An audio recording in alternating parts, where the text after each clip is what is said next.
जय श्री कृष्णा, राधे राधे। आज मैं बताने जा रही हूँ भगवान श्री कृष्ण की चौथी पटरानी यमुना जी और 16,000 रानियों का संवाद और उद्धव जी का प्रकट होना।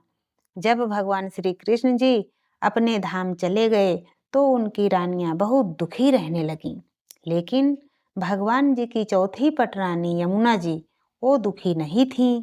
एक दिन भगवान के विरह से व्याकुल होकर 16,000 रानियां अपने पतिदेव भगवान श्री कृष्ण के चौथी पटरानी यमुना जी के पास पहुंच गईं और यमुना जी से कहने लगीं, बहन कालिंदी, जैसे हम सब भगवान श्री कृष्ण की धर्मपत्नी हैं, वैसे ही तुम भी तो भगवान जी की पत्नी हो।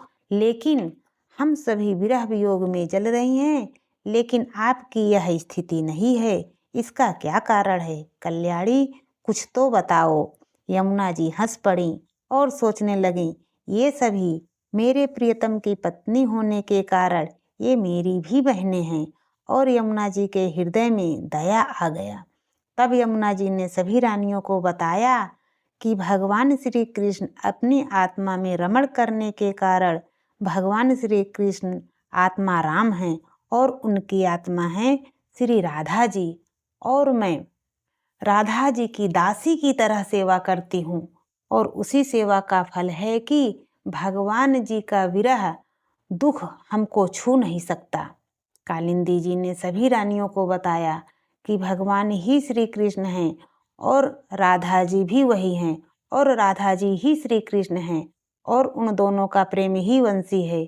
और कालिंदी जी ने बताया, भगवान जी की जितनी रानियां हैं ये सब राधा जी के अंश का विस्तार हैं।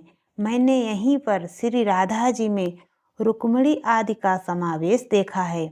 कालिंदी जी ने रानियों को बताया कि वास्तव में आप सबका वियोग भगवान जी से हुआ ही नहीं है, किंतु आप सब लोग इस रहस्य को इस रूप में जानती ही नहीं हो, इसलिए इतनी व्याकुल हो रही हो।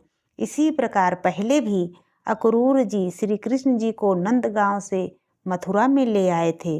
उस समय गोपियों को भी श्री कृष्ण से अलग होने का बहुत भारी दुख था, लेकिन वह वास्तविक विरह नहीं था, केवल विरह का आभास था।